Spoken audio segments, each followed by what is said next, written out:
morning, good evening, whatever time you are watching this video. Welcome to Ethics. Our topic for today would be Element 1.1, Work Effectively with Colleagues and Customers. Okay, so the first thing that we need to do actually right now is to define what is ethics, because this is our topic for today. So, what is ethics? So, mahirap itong i-define kasi nga daw ang ethics daw po ay nagbabago over time. Tulad ng panahon ng mga Greeks kung saan nagmula yung salitang ethics. The word ethics comes from the word ethos, which is customs and character. So, nung panahon na yun, nung na-invento nga or napagtatanto nila itong ethics, ang Greek tradition, right, ay iba from what we know it today. So, nung unang panahon daw, yung good life is equal to happiness. Okay? So, para daw ma-achieve yung good life, one should be happy daw. So, itong si Aristotle ay gumawa ng isang libro na tinatawag nating Nicomachean. Sa librong to, nakalista dito yung mga bagay daw na pwede mong gawin para ma-achieve mo daw ang happiness. So overall, pag tinignan natin, ang gustong mangyari ng mga Greeks po ay maging happy. Okay? Para daw ma-achieve nga nila yung tinatawag nating good life. Okay? So na-equate nila yung tinatawag nating happiness to having what we call a good life. Now, after nun, dumating naman after a few years sa mga tinatawag nating Judo-Christians. Itong mga Judo-Christians naman, nagbago na yung tinatawag nating ethics nila. Kasi sabi nila, para daw maging happy ka, kailangan daw maging righteous ka before God. Also, sabi nila, paano ma-achieve yung maging righteous ka sa harap ng Panginoon? Sabi nila, you should love God and your neighbors. Which is tama rin naman talaga. Pero kung iisipin nyo, kapag ginawa nyo yun, minahal mo ang Diyos, minahal mo ang kapwa mo, kailangan daw gawin mo daw yung tama. At yun daw yung magiging dahilan kung bakit ka magiging happy. Pero kung iisipin nyo, magkaiba na ngayon yun. Kasi yung sa Judo-Christians, para maging happy ka, kailangan maging happy din ng ibang tao. Which is, in turn naman, minsan hindi rin po maganda or hindi ka rin naman talaga masaya. Dumaranas ka ng paghihirap, pero pag dumanas ka ng hirap, like I've said, you achieve happiness din daw.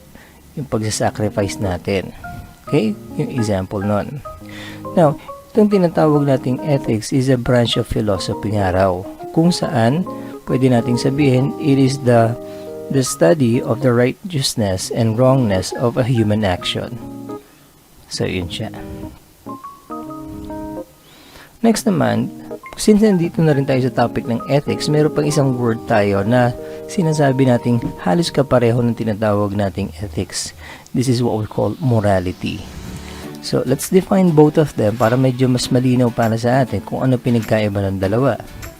First one is ethics. Sabi nila, ito daw yung teorya, right, of right action and the greater good. Sa madaling salita, ito ay yung nasa isip pa lamang natin. Okay? Kaya nga sinasabi na it daw ay isang science of morality. Listahan pa lamang to ng mga dapat nating gawin daw. Okay? So, it is an external rule kung saan ito daw ay mga bagay-bagay na natatagwa nating tama o nasasabi nating tama kasi nga daw po nakikita natin to sa ibang tao. And that is why we follow it. Now, samantalang si morality naman daw, ito naman daw yung tinatawag natin practice of righteousness. So, sa madaling salita, ginagawa mo na to. So, kung titignan natin, si ethics daw ay yung teorya, samantalang ang morality ay yung practice na. Okay? So, practice na siya ng ethics.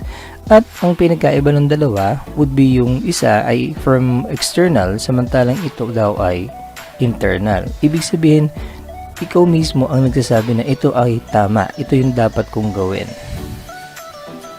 Now, habang nag-aaral tayo itong ethics, i-inform ko na rin kayo na marami talagang uri ng ethics na pinag-aaralan tayo. Okay? Meron tayong normative. Si normative po, ito daw yung naghahanap tayo kung saan ano daw ba yung standard ng karamihan sa ethics. Okay? kung saan kadalasan nakikita daw natin dito yung paggawa ng tama sa lahat ng oras. Then we also have what we call metaethics. So what is metaethics? Ito naman yung aim nito ay maintindihan natin yung mga principles or mga ethical principles ng mga ibang tao. Okay? Kaugnayan nung halimbawa nung tinatawag na natin ng ethics na, for example, mamaya mapag-uusapan natin is to do good. Paano nga ba yung to do good? So, to do good is to be able to love your neighbors. So, how do I do loving my neighbors? So, para maipakita mo o magawa mo yung pagmamahal mo sa kapwa is magbibigay ka ng pagkain. Tutulong ka sa mga problema nila. And that is what we call metaethics. We need to find daw kung bakit nga ba daw nagagawa natin ang isang bagay. Okay? Pinag-aaralan what is good.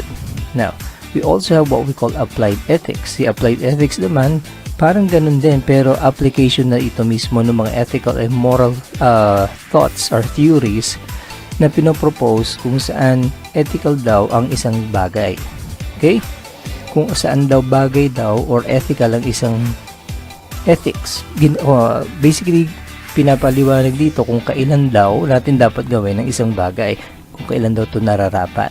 Okay? So, mamaya mapag-uusapan natin yan. For example, tama nga ba ang pagpatay? Okay? So, puntahan natin yan. Kasi ang pagpatay, pag sinabi natin pagpatay, masama yon. Pero, meron kayong pagkakataon na okay lamang siya. So, mamaya po yan sa applied ethics or sa pag-uusapan natin maya-maya.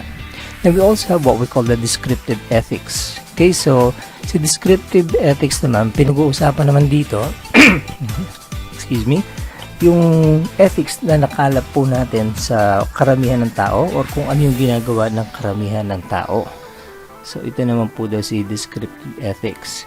And then we need to note that yung nabanggit ko nga kanina patungkol sa pagpatay, they're what we call people na casuites. Okay, so they adhere to the applied ethics. Example nga na binanggit ko sa pagpatay is what we call mercy killing. Masama ang pagpatay, but may mga tao na gumagawa nito. Excuse me, medyo may problema si sir sa lalamunan. So, yun nga po. So, mercy killing masama, pero in some cases, mainam siya.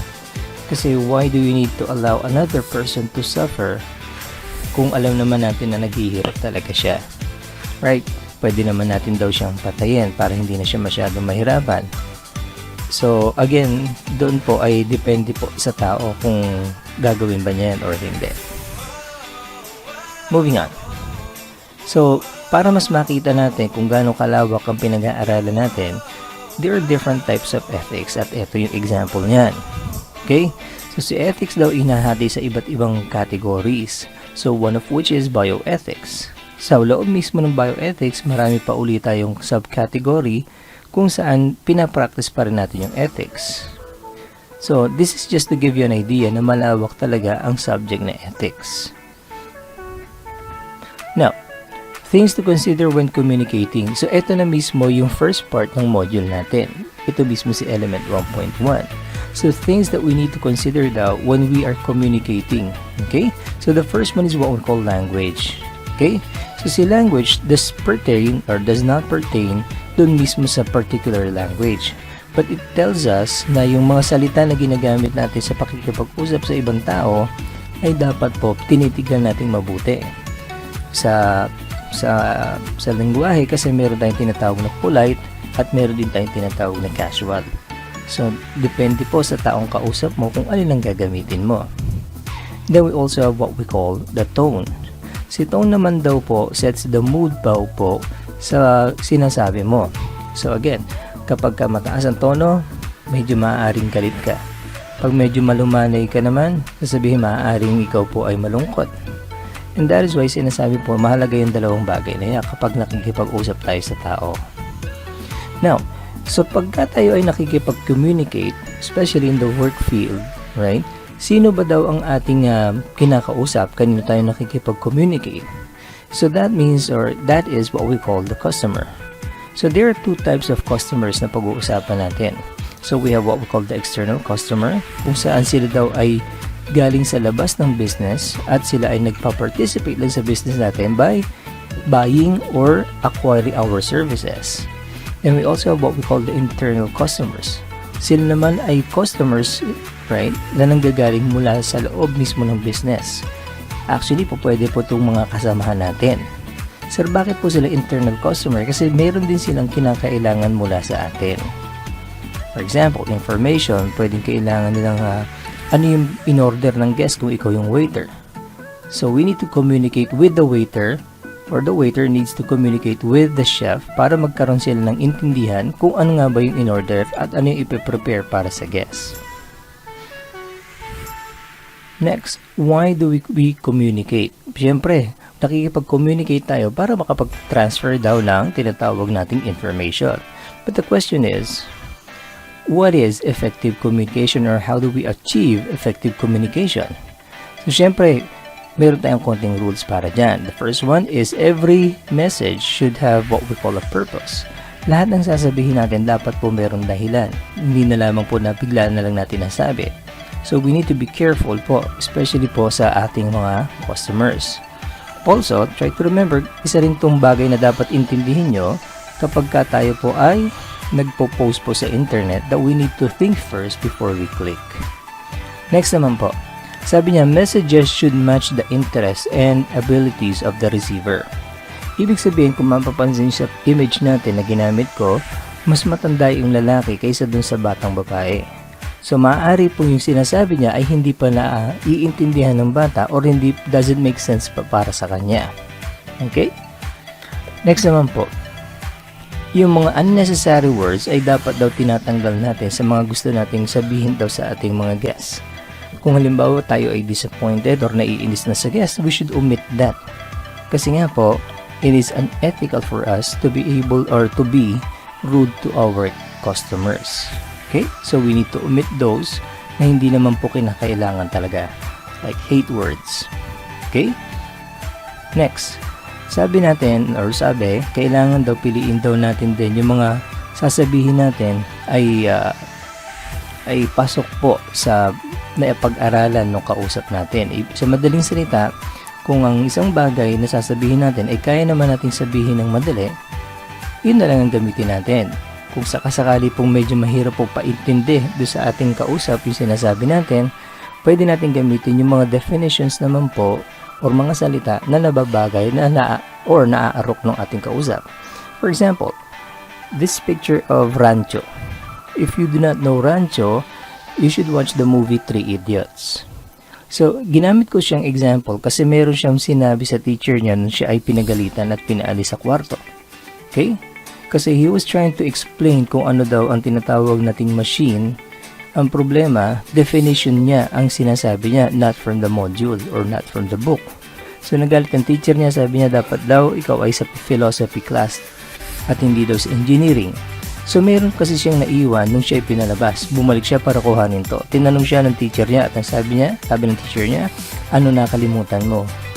Ito yung kanya sinabi. So, ang haba, right? Sabi ng teacher niya, napakahaba naman yung sinasabi mo. Ano ba yung naiwan mo? So, ang sabi ni Rancho is libro. So, again, sabi ng teacher niya, pwede mo naman palang sabihin libro, bakit ang haba-haba ng definition mo? Sabi niya, tinry ko naman po. Yun nga lang sabi niyo, hindi po bagay at hindi puro galing sa libro. Okay, next naman. Verbal messages should be clear and concise. Okay? Kasi po, minsan po, pagka nakipag-usap tayo, dapat daw maliwanag po at naiintindihan ng ating mga kausap kung ano po daw yung sinasabi natin. Okay?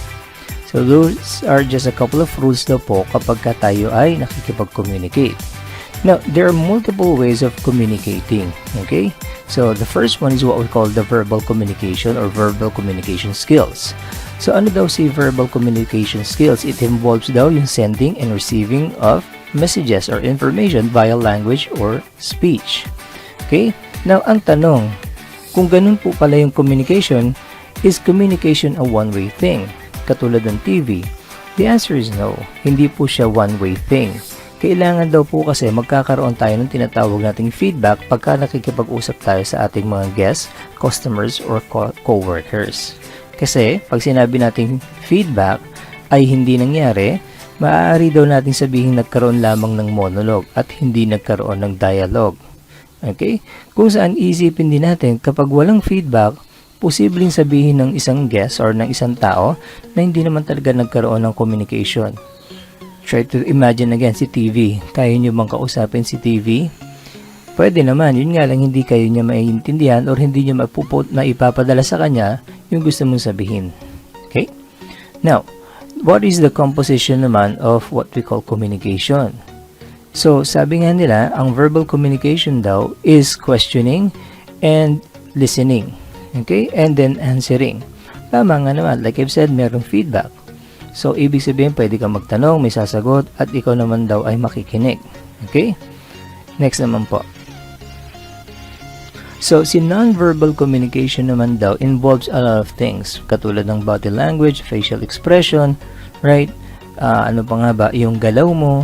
So, those are a couple of things po na pwede nating sabihin parte ng tinatawag nating non-verbal communication.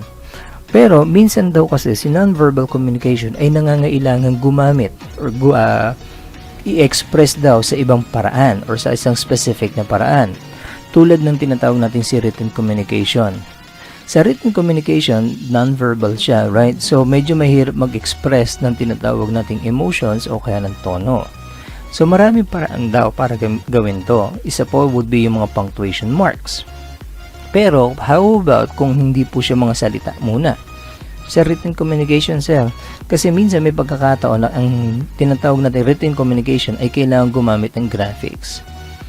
Opo, kasi si graphics, kahit hindi mo siya basahin, nakakapag-transfer siya ng information.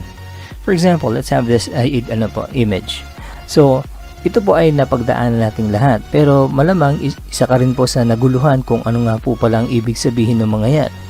Alin nga ba yung pinakamataas? Alin nga ba yung pinakamababa? Just by looking at this image po, alam ko na yung ECQ yung pinakamataas. And then we also have yung MGCQ kung saan siya naman daw yung pinakamababa. No need for me to read it kasi nakikita ko naman siya doon sa image po. So, yun po, bukod dun po sa nakasulat sa kanyang paliwanag, may idea agad-agad ako kung ano po siya. Okay? Now, next naman po. Bukod daw po, it should be produced daw sa ibang lengguwahe para kahit papaano, mako-convey natin yung gusto nating sabihin. Okay? So, based from the other image na nakita nyo kanina, here's another image po, pero written naman siya in Tagalog. Okay? So, hindi man sila magkapareho, but again, wala akong makuhang image na ganun po mismo na pareho sila, pero iba yung lengguwahe. But, we could consider this po. Ginawa nilang Tagalog para mas maintindihan ng iba po. Okay? Next naman po, it should be printed in a format na po pwede naman pong kuhanin or dalhin. Not exactly, meron pa pangalawa tayo. So, pwede pong i-print daw, pwedeng dalhin at makita ng tao po sa ibang lugar or madadala sa ibang lugar. But also, we could also print out po yung font niya in a specific manner. Kasi pagka hindi po maganda ang font, maaaring hindi natin maintindihan po yung mga nakasulat. And likewise, nabanggit ko na rin po, dapat po ito po daw ay magamit natin or ma-print daw sa isang format kung saan pwedeng mabitbit or madala kahit saan. Next naman po, more on non-verbal tayo, okay? So, body language. So, pag-usapan natin ng body language kasi ito rin po daw ay nakakapag-express ng information. Hence, there is communication. Here's another example po of a picture. Masasabi nyo ba na masaya siya? Nakasmile siya. But ano nga ba ang reason ng smile niya? Ito ba ay sarcastic na smile? Ito ba ay pilit na smile? So, medyo malabo. So, kailangan daw malinaw po kung bakit po daw ginagawa yung isang bagay. Okay? So, for example, in this case po, yung pag-smile. Bakit daw po? Maaari daw kasi ma-confuse yung mga taong nakakakita nung ginagawa niya. Okay? So, for example, yung smile na yan could mean may gusto siya sa'yo. Maaari yung smile na yan, iba po ang ibig sabihin. Naiilang siya sa'yo at hindi niya ma-express lamang ng verbally. Okay? Believe the message that the body language is sending rather than believing the verbal message. Sa madaling salita po, mas madaling intindihin daw po yung body language kaysa daw sa salita. Excuse me, but isang example ko na pwede kong maisip ngayon is minsan po daw ang mga kababaihan ay mahirap pong intindihin. Sinabi nila is ayaw, pero they actually mean gusto, or vice versa. But again, sa boys din naman po, minsan ganun din po ang boys. Okay? Sabihin nilang okay lang, hindi pa ako gutom, pero yung pala gutom na. Okay? Nonverbal communication is also involves what we call unspoken rules or policies. So, sa isang workplace po, mayroon tayo lagi niyan. Hindi sinusulat. For example, the Japanese. The Japanese ay may unspoken rule na kadalasan 70-hour work week daw ang ginagawa nila. Okay? 70-hour work week ang ginagawa para daw po halimbawa po maitayo agad nila yung kanila pong tinatawag na economy. Nangyari po kasi ito during ng binomba ng Amerika ang Japan at bumagsak ang kanilang economy.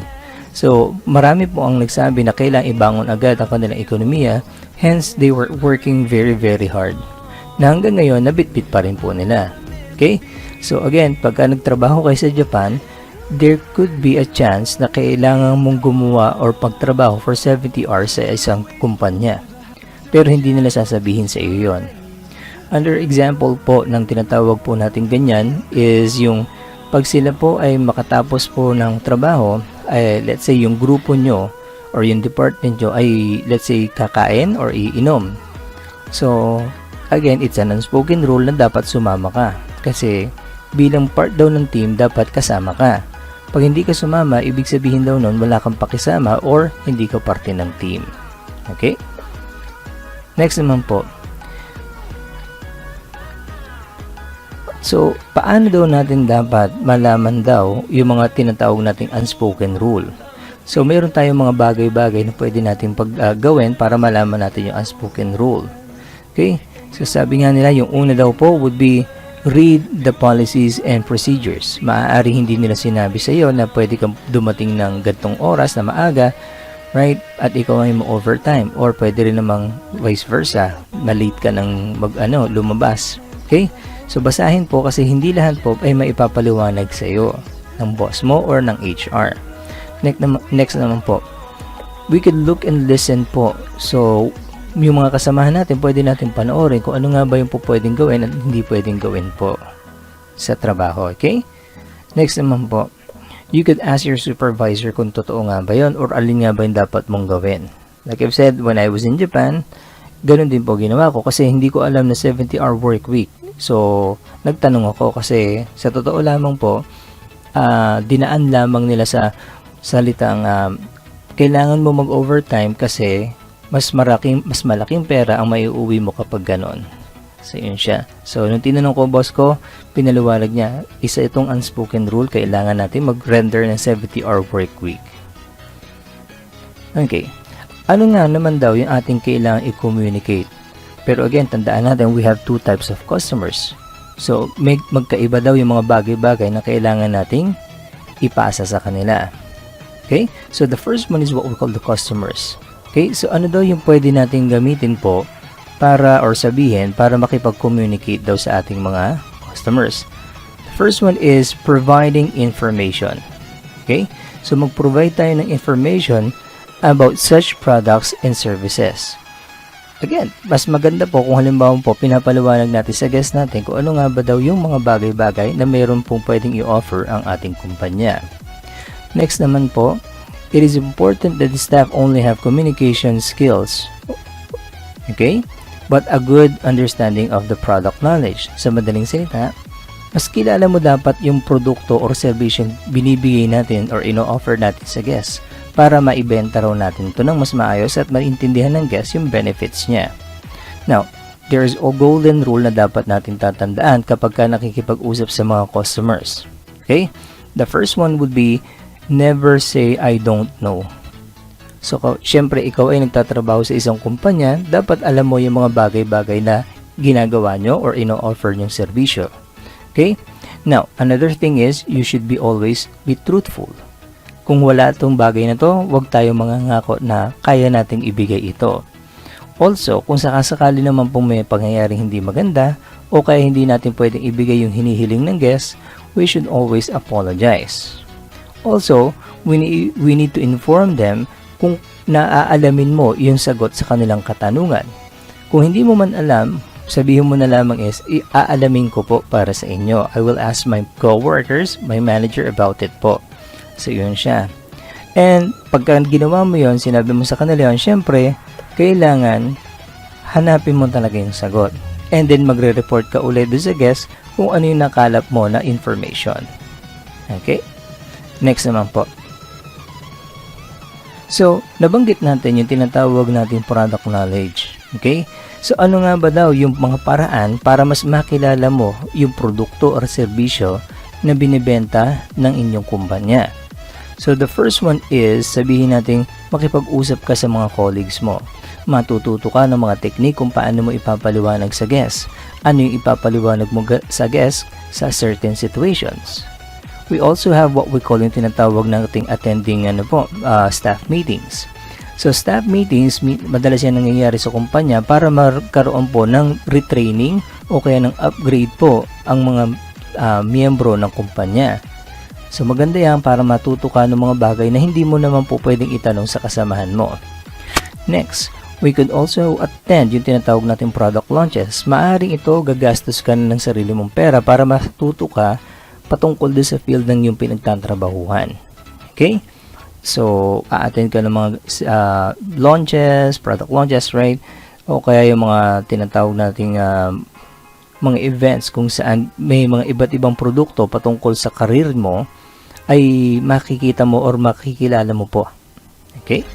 Next naman po, speaking with customers to obtain feedback. Tama naman po. Mahalaga rin po na nakikipag-communicate tayo sa ating mga guests para kahit papaano mayroon tayong information patungkol sa nagustuhan nila at hindi nila nagustuhan.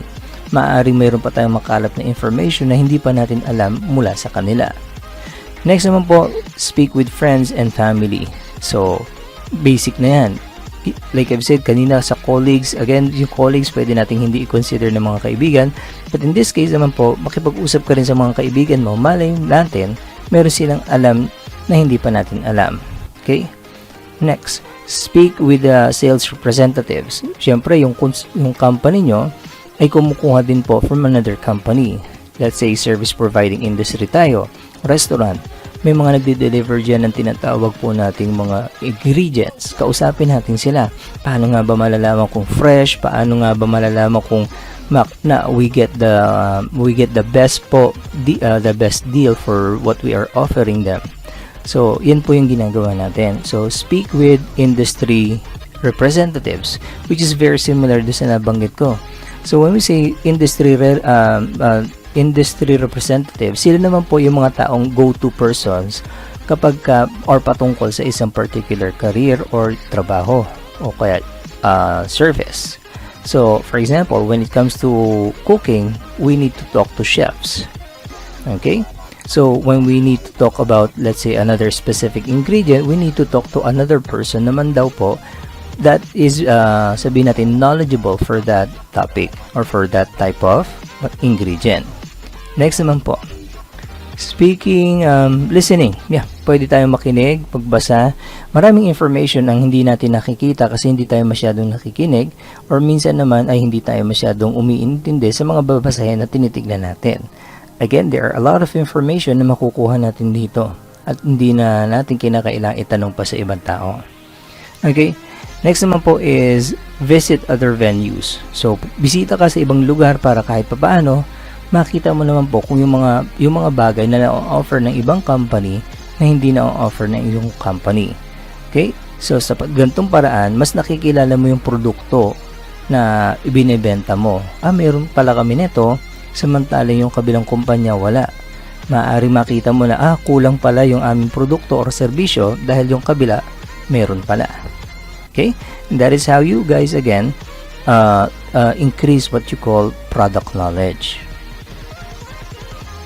Now, since alam na natin kung paano palawakin to, ano naman yung mga bagay-bagay na dapat daw natin alam patungkol sa mga produkto natin? Unang-una na should be the general property feature, services, and facilities na appropriate sa inyong workplace. When we say property features, yung mga bagay-bagay. For example, sa hotel, alam mo dapat kung gaano kalaki ang kwarto, ilan yung kama, ilang tao yung kasya sa kanya.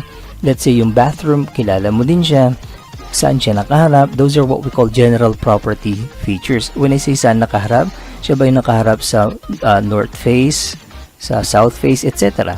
Nakaharap ba siya sa parking lot? Nakaharap ba siya sa dagat? So those are examples po of general property features.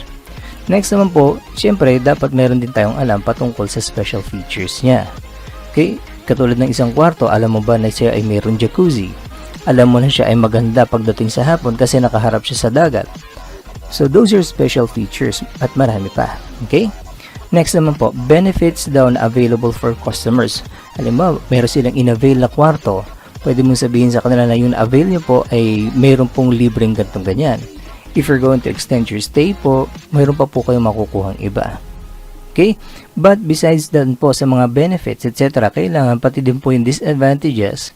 Minsan, hindi na lang natin sinasabi because of sabi sa atin ng boss natin, huwag na lang sasabihin. But sometimes, we need to tell our guests po the disadvantages. Naku ma'am, yung kwartong yan ay medyo maliit po. Depende po kasi sa mag-i-stay. In your case po, mas marami po kayo, hindi po suggested na mag-stay po kayo sa ganyang kalaki. Mas maganda po sa yun. So, magbibigay kayo ng idea sa disadvantage kung saan maaari po sila mahirapan. Pero kung iisipin mo, nakabenta ka naman ng mas magandang kwarto. Okay? Next naman po, we need to inform them also yung tinatawag nating price. So, we need to know the different prices of each rooms kapag tayo po ay nagmamarket sa ating guests habang sila ay napili ng kwarto. Okay? Especially kung ang guest natin ay hindi po alam kung ano nga ba yung itsura or presyo ng iba't ibang kwarto sa hotel natin. And also, na-mention ko nito kanina, we should also mention yung tinatawag natin special offer. Okay? So, when we say special offer, yung mga promo, mga mga benefits na makukuha nila if they avail a certain product or service at a certain time. Next naman po, availability.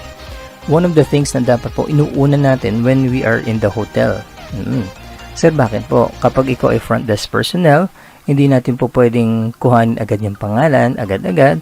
Kasi nga po, kailangan natin muna i-check kung sila ba ay mayroong kwarto na makukuha. Okay? So, ito po ay isang example lang po na natutunan ko mula sa mga co-workers ko. Kasi may point naman. Okay? Alamin mo muna ang availability bago mo kuhanin ng pangalan kasi nakakahiya naman kung wala ka may offer sa kanila. But again, depende yan sa iba't ibang hotel. Okay? Next na product knowledge na dapat alam mo is paano daw orderin or i-acquire yung service o kaya yung product. Maganda na alam mo kung paano to kasi again, halimbawa may umorder sa inyo ng isang bagay na hindi nyo naman mapuproduce. Right? Pwede nyo sabihin sa kanila kung kailan nyo mapuproduce. So again, makakatulong to sa sa pagbebenta natin ng ating mga produkto. And those are examples po of what we call product knowledge. Okay? Next naman po, what do we communicate? Ano nga daw yung sinasabi naman natin with our colleagues? Okay? So, we communicate our colleagues kasi ang goal naman natin talaga ay mapasaya or mapapaganda yung experience ng guest natin. Okay? Now, sa communication between colleagues, normally, may mga bagay-bagay na, ito yung mga bagay na sinasabi natin or kinukommunicate natin sa maghapon. First of all, would be yung operations. Okay? Sino ang gagalaw ngayon? Sino ang papasok? Sino ang gagawa nito? So, pinag-uusapan yan. So, that is what we call operational performance. Okay? We also communicate with our coworkers yung tinatawag nating upcoming events. O next week ay meron tayong malaking event, etc. So, kailangan natin banggitin sa kanila para sila din daw ay aware po doon. Next naman po, products and services. Kung mayroon kayong bagong produkto, pag-usapan natin, kwento nyo, para po lahat po ay aware po sa tinatawag nating product knowledge and services. We also need to inform them about promotional activities o magkakaroon tayo ng discount sa mga may birthday po, sa mga ganito ganyan o sa graduation. So, babanggitin din natin yung mga promotional activities natin sa kanila para po alam din nila at again, mapopromote nila. Specific customer issues. Again, kapag ang isang customer ay madalas na po sa inyong establishment, madalas dapat kilala natin sila. Okay, ano yung gusto nila, ano yung typical nilang ino-order, how they want it, etc. So, minsan may mga guests or meron tayong mga coworkers na mas nakakakilala sa isang tao, and hence, maganda rin po na i-share niya po yung information na meron siya nun. Okay? Okay, so that wraps up yung una muna nating part. Hahatiin ko to sa dalawang part kasi medyo malawak si element 1.1. Okay? So, if you have questions po, pwede naman po. You could actually talk to me. Pwede rin kayo mag-message po if there is something that you want to clarify.